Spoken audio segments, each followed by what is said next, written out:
Now, with a partial shutdown of the federal government now in its fourth week, President Donald Trump continues to hold out the possibility that he will declare a national emergency along the southern border with Mexico. Trump could use the declaration to fund his long-sought border wall, but Democrats and even some Republicans oppose this idea. VOA's Jim Malone has more from Washington.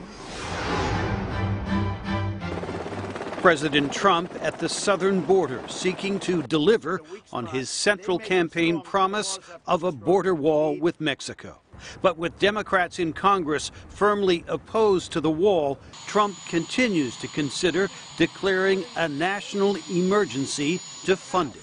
I have the absolute legal right to call it, but I'm not looking to do that because this is too simple.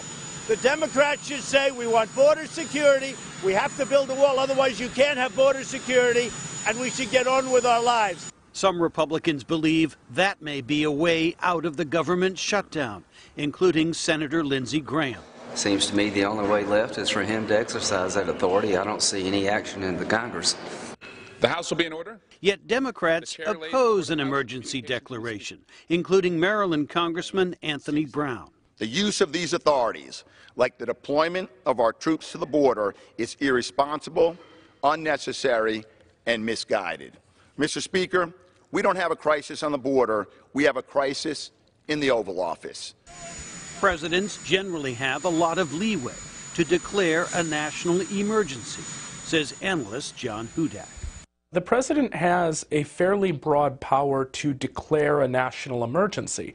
According to a pretty firm reading of that law, it's hard to see where there is an exception to the president's ability to do it. But Hudak notes there are constitutional limits on the president's power. Presidents have tried to go around Congress in terms of spending money in the past, and frequently presidents are stopped because the spending power in the Constitution rests with the Congress. And put our people back to work! Public opinion polls show more Americans blame Trump for the shutdown than opposition Democrats. But the president remains focused on his political base, says Larry Sabato. This isn't going to end until at least parts of Trump's base agree to go along or say, well, you tried your best. Those darn Democrats just won't give in. Trump's strategy involves high political risk, says John Hudak. President Trump is playing to his base here, but unfortunately his base is a small percentage of the population, and most of the rest of the population is not with him on this issue of the wall. Trump is counting that his commitment to building the wall will shore up his political base for his re-election bid next year.